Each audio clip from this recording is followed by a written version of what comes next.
Fala pessoal, sejam bem-vindos ao CardioSite, eu me chamo Anderson Luiz e hoje eu trouxe aqui para você, a nova diretriz brasileira de angina instável e infarto agudo do miocárdio sem supra de ST, Diretriz novíssima, publicada agora em 2021, tá? Foi publicada agora no final do mês de fevereiro pelos Arquivos Brasileiros de Cardiologia, a Revista dos Arquivos Brasileiros de Cardiologia. Tá? Vamos ver nesse vídeo aqui as principais mudanças que ocorreram nessa diretriz em relação à última diretriz que era de 2014, tá? Mas antes eu gostaria de pedir a você que adiantasse aqui o seu like nesse vídeo, Inscreva-se no canal caso você ainda não seja inscrito ou inscrita, acione o sino das notificações para você ficar por dentro de todos os vídeos que a gente posta aqui no canal e, é claro, compartilhe esse vídeo nas suas redes sociais, porque isso ajuda a fortalecer o nosso canal e motivar a gente a produzir cada vez mais conteúdo nesse sentido de atualização para que você esteja sempre informado aí dentro da cardiologia e da medicina em geral. Muito bem, então em relação às mudanças que ocorreram, vamos começar pelos marcadores bioquímicos. O que dizia a diretriz em 2014? Em 2014 a diretriz dizia que os marcadores eles deveriam ser medidos na admissão e repetidos pelo menos uma vez entre 6 a 9 horas, tá? E os marcadores de escolha eram a CKMB massa e as troponinas, tá? Então esses eram marcadores de escolha.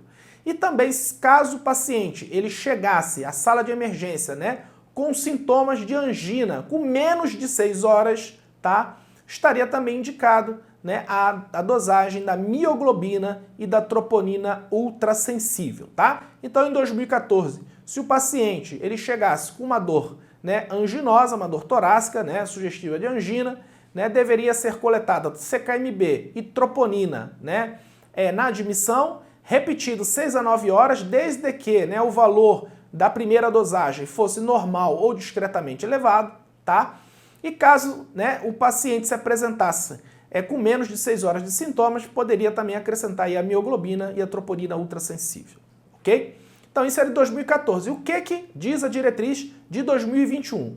Muito bem, a diretriz de 2021 diz o seguinte, que a troponina de escolha é a troponina ultrassensível e a CKMB massa ela deve ser somente solicitada caso não haja no serviço dosagem das troponinas, troponina ultrassensível ou da troponina convencional. Então a CKMB massa ela saiu desse rol, as troponinas elas são os biomarcadores de escolha, dando preferência para a troponina ultrassensível, que deve ser dosado na admissão do paciente, idealmente 1 hora após a admissão, ou até no mais tardar 2 horas após, tá? Mas idealmente 1 hora após. Isso por quê? Porque a troponina ultrassensível, pela sensibilidade dela ser muito elevada, ela tem um alto valor preditivo negativo. Então, se esse paciente chega com uma dor torácica, um ECG que não é isquêmico, a primeira troponina ela foi normal e 1 hora após a segunda troponina também normal, fica aí quase que descartada a possibilidade de uma síndrome coronariana aguda, tá? Mas caso o serviço não disponibilize da troponina ultrassensível, aí está indicada a troponina convencional, que deve também ser realizada na admissão e uma vez entre 3 a 6 horas, tá? Desde que, repetindo, a primeira dosagem ela seja normal ou discretamente elevada, ok? Em relação à mioglobina, o que a diretriz de 2021 diz, Ele diz que a utilização da mioglobina para a detecção de necrose miocárdica em pacientes com suspeita de síndrome coronariana aguda é classe 3, E o que é uma indicação classe 3? É proscrito, então não se deve mais solicitar a mioglobina como marcador de necrose miocárdica. Então os marcadores são as troponinas, De preferência a troponina ultrassensível, tá? E na indisponibilidade da troponina ultrassensível e da troponina convencional, aí fica indicado a dosagem da CKMB massa. Em relação à sedação analgesia, em 2014, se fazia morfina praticamente para quase todos os pacientes com dor torácica anginosa que fossem de risco alto ou risco intermediário. Tá? Em 2021, a diretriz ela orienta a fazer sulfato de morfina apenas naqueles pacientes que mantêm dor torácica contínua, apesar da terapia anti-isquêmica otimizada, né? Então, aquele paciente que chega com dor torácica, em que é feita aí a terapia anti-isquêmica, por exemplo, com nitrato e beta-bloqueador, né, já em doses otimizadas, e esse paciente ainda continua refratário com angina. E aí deve sim ser feita a morfina, né, como um analgésico. No entanto, tomar cuidado com a dose da morfina, né? A morfina, ela indica, os últimos trabalhos indicaram aí que pode ser que aumente a mortalidade cardiovascular, então sempre na dose menor para promover alívio da dor do paciente. Em relação aos benzodiazepínicos, né, que são os sedativos, né, se fazia quase que rotineiramente benzodiazepínico nos pacientes de alto risco e de risco intermediário. Né? Na diretriz de 2021, os benzodiazepínicos estão indicados apenas naqueles pacientes com sinais e sintomas de ansiedade persistente. Tá? Então, tomar cuidado também com o benzodiazepínico, não é para todo mundo, somente para aqueles pacientes com ansiedade persistente. Em relação aos nitratos, né, em 2014, o uso do nitrato, né, era indicado em pacientes, né, com risco intermediário e risco alto, né, ressalvadas as contraindicações, né, aqueles pacientes hipotensos, né, com pressão sistólica menor que 100, e naqueles pacientes também com suspeita de infarto do ventrículo direito ou com infarto do VD confirmado, esses pacientes, né, têm contraindicação do uso do nitrato. Tá? Aqui na diretriz de 2021, né, ela recomenda o uso do nitrato sublingual para alívio da angina, tá? O uso do nitrato sublingual e do nitrato intravenoso, né? Caso a angina ela não seja resolvida, né, ou aliviada com nitrato sublingual. Então é indicado aqui o uso intravenoso, que no nosso meio a gente tem a nitroglicerina, tá? Então ela é indicada, a nitroglicerina é indicada nos casos, né, de paciente com angina persistente e naqueles casos de que o paciente tem angina com hipertensão arterial, em que você quer reduzir aí a hipertensão do paciente, ou naqueles casos que o paciente tem angina com sinais de congestão, porque a nitroglicerina ela reduz o retorno venoso, melhorando a congestão pulmonar, tá? Então, assim, a gente tem que estar sempre atento aos sinais de congestão, porque isso significa, no paciente com uma síndrome coronariana aguda sem supra, né, significa que ele está evoluindo com uma insuficiência ventricular esquerda, tá? Então, isso é um sinal de gravidade, a gente tem que estar sempre aí com o estetoscópio monitorando sinais de congestão no paciente. E a nitroglicerina venosa, ela alivia também sinais de congestão pulmonar. Os beta-bloqueadores em 2014 eles eram utilizados aí praticamente em todos os pacientes, né, via oral, com risco intermediário e alto, né, ressalvadas também as contraindicações do beta-bloqueador. Pacientes asmáticos não podem tomar beta-bloqueador, pacientes bradicárticos não podem tomar beta-bloqueador, pacientes com sinais aí de bloqueio atroventricular também não podem tomar beta-bloqueador, tá? E aqueles pacientes também com insuficiência cardíaca, né, aguda, tá? Aqueles pacientes também congestos também não podem tomar beta-bloqueador. Em 2021, né, ele continua aqui com a indicação via oral nas primeiras 24 horas, né, e aqui ele destaca as contraindicações que a gente já sabia, né, que não podia ser feito nos pacientes com insuficiência cardíaca aguda, nos pacientes com baixo débito cardíaco, né, os pacientes hipotensos, os pacientes com risco aumentado de choque cardiogênico ou naquelas contraindicações formais de beta-bloqueador, né, que é a asma e o bloqueio atroventricular, né, os pacientes bradicárticos e com bloqueio atroventricular, tá? Aqui ele destaca, bem interessante, esses pacientes com risco aumentado de choque cardiogênico. Quem são aqueles pacientes com risco aumentado de choque cardiogênico? Na própria diretriz de 2021, né, ele enumera lá os pacientes com risco aumentado de choque cardiogênico. São aqueles pacientes idosos com mais de 70 anos, são pacientes com uma frequência cardíaca mantida sempre acima de 110, aqueles pacientes com pressão arterial sistólica menor que 120. Então esses pacientes são pacientes com risco aumentado para choque cardiogênico, tá? A gente tem que atentar muito para o paciente taquicárdico, porque aquele paciente taquicárdico a gente tem uma vontade tremenda de começar um beta-bloqueador ali, até mesmo venoso, para reduzir a frequência cardíaca. Quando, na verdade, né, o que acontece? Um paciente com uma isquemia extensa do ventrículo esquerdo pode diminuir a contratilidade do VE e isso faz com que ocorra uma redução do volume sistólico.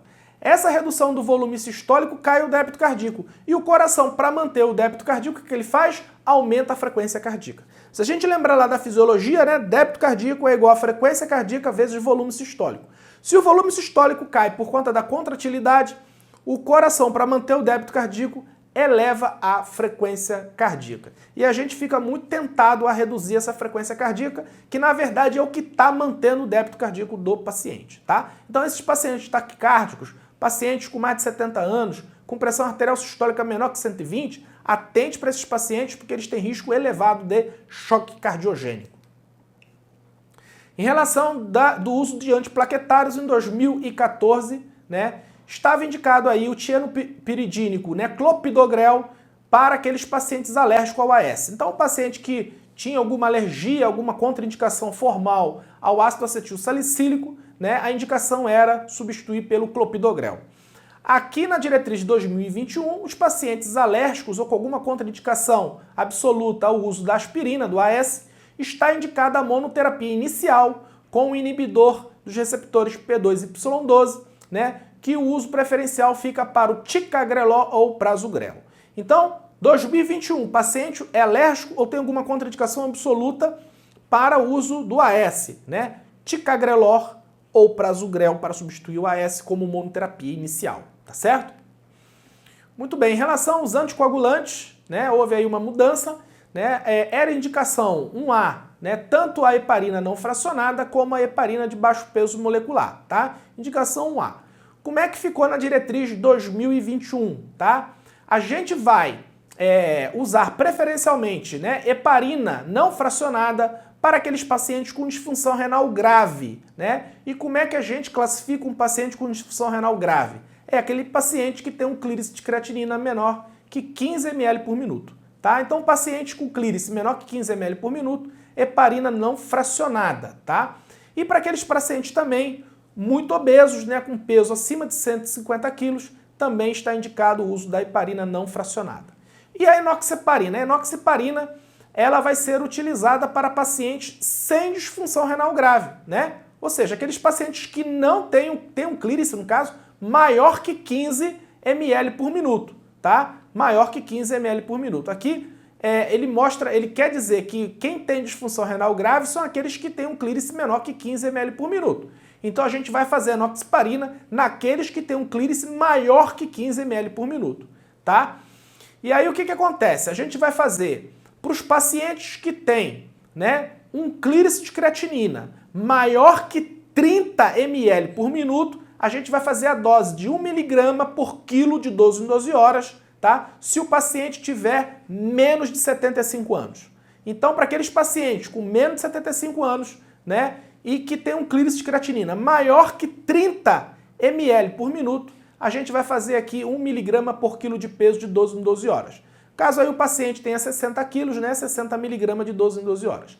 Se no caso o paciente ele tem 75 anos ou mais de 75 anos, a gente vai reduzir a dose para 0,75 mg de 12 em 12 horas, tá? Então, para pacientes com clírice de creatinina maior que 30 ml, com menos de 75 anos, é 1 mg por quilo de peso de 12 em 12 horas.